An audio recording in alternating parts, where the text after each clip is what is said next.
Okay guys, so this Filter PSD is ready, and I've got a lot to go through really to explain about the whole situation with this PS. Okay guys, so the Filter PSD is ready, and I want to go through things and explain things about this PSD and make sure it's right for you if you are interested in getting it, because it's not going to be right for everyone. With this PSD, there is work involved for you. So there's, like I say, there's pros and cons with it. The pros of it are that you can basically make unlimited designs with it, and you don't have to use any Photoshop actions to run it through these filters. I wanted to make a PSD that was really as easy as possible for anyone to use. But like I say, you have to do all it's not like when you get a locker stock push where everything's done for you. Okay, there's work involved for you. What you've got is the tools to do it, and I give you the training to do it. So there's two ways where you can position these designs. Let's call them designs. The first way is with a custom image upload, where the customer sends you their image, you run it through the filter, and then you place that order. The second way is where you get the images and then you make the actual you make the design, and then what I show you in the training is how you can position that as sets of 4, like 4 dogs, 4 stags, 4 owls, 4 whatever.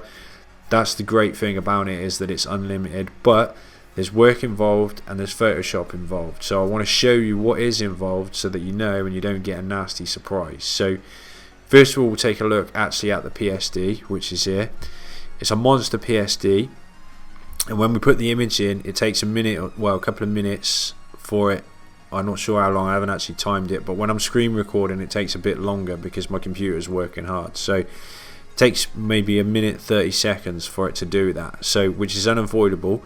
You can do this with Photoshop actions, and you can go and get Photoshop actions to do this, but you'll still have the same wait because you'll be waiting for the Photoshop action. So like I say, it's totally unavoidable. It's just doing its thing and working its magic. So I've got an image in here. I'll show you the effects first, and then I'll put another one in and we can wait for it to run while I show you the other stuff. So the effects are here. We've got a black and white filter, which is pretty straightforward. The watercolor feature, and I don't know how well you can see it on there, but you know, you've got the paper texture and everything in there. So that is looking pretty cool. Then we got the bitmap one. Now to be honest, maybe I should have taken it out, but I've left it in there. To be fair, I don't think the bitmap one is much cop, but I've left it in there if you want to use it. Maybe you got some gamers that buy cushions, I don't know. Then we got the sketch effect, which is like the pencil drawing effect. You can see you got these lines and stuff and the depth to it. Different images will work better with different effects than other images. That's just the nature of it. Then we got the cartoon effect, which is my all-time favorite effect. If it was me using this, I'd almost roll with just the cartoon effect, but you got to try the others. Then we've got like the oil painting or the canvas effect here as well. And then not only have you got the effects, you've got frames as well. Now we got this pink, and this one's pink. Then we got the blue one. This is really more aimed at putting like babies and kids and stuff in there. Then we got a couple of others, like just some fluffy cloud ones, some butterfly ones, and then a couple of wooden frames as well. So if you want to do framed effect, you can do that as well. So essentially all you need to do to actually add your photograph is you double click on the layer at the top. I'm going to remove the one that's in there, and then I'm going to find another one. Grab the old wiener dog here. Okay, so I'm going to grab the photograph, drop it in, stretch it out like this. You hit return, and then you click X on the top and hit save, and that's all you need to do.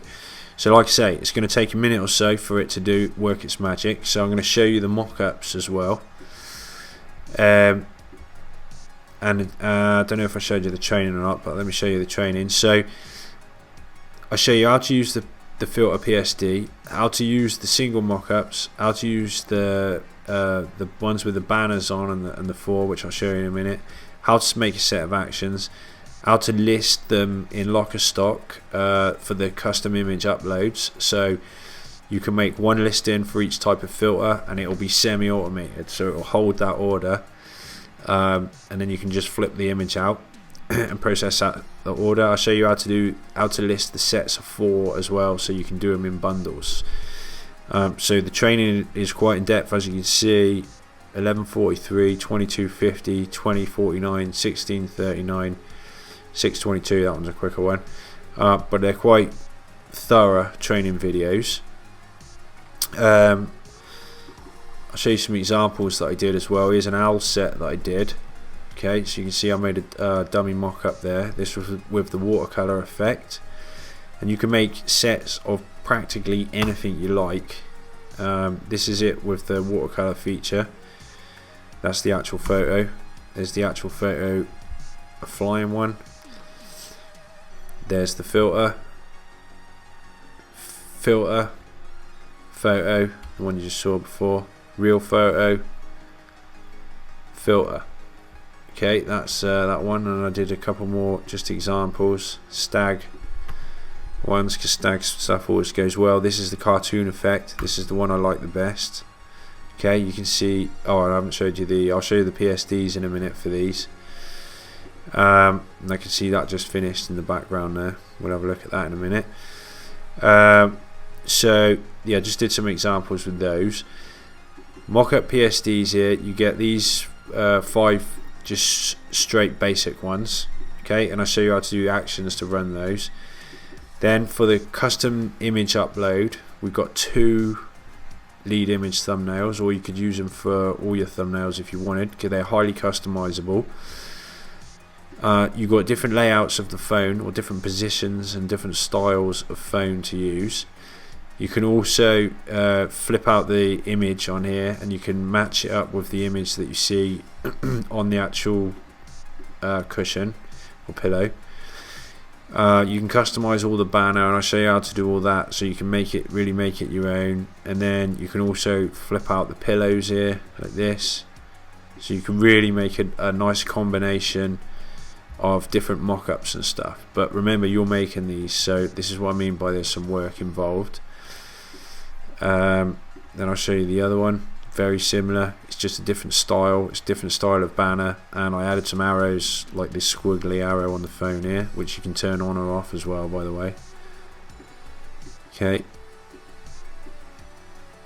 so you can flip all those out. You can have the banner off if you wanted to, customize it. You got the pillows here, on, off, on, off, on, off, like that. So that's that one. Then we got the sets as well, which again is customizable. Banner on or off. You just got a couple of sets on that one. I also show you how to make these, to make your own combinations of these as well. So if you want to separate yourself even more, you've got the base there to do that with, and I'll show you how to do it. Okay, then again you got a couple of different layouts of pillows there as well. Okay, so I think that, oh yeah, let's have a look at this Wiener one, what we just put through. Black and white, watercolor, bitmap, sketched, that looks good. My favourite, the cartoon one, and then the painting effect. So that's what you get. You get the PSDs, you get the mock-ups, you got the examples, even though they're really just examples, just to give you an idea of what you can do, and you get the training that shows you how to use the PSD, how to use everything that you get, you know, all the mock-ups with it, and how to make your listings as well, and some ideas in there of where to actually get your photographs from as well. Okay, so please understand, it's not like where you just buy the pack, request a lock and stock push, and then it's all pinged into your account. This one, the downside is there's work. The upside is you can make an absolute ton of these sets of 4, and you can make pretty much unlimited designs to your heart's content. Okay, so thanks guys, and I'll catch you later. Bye for now.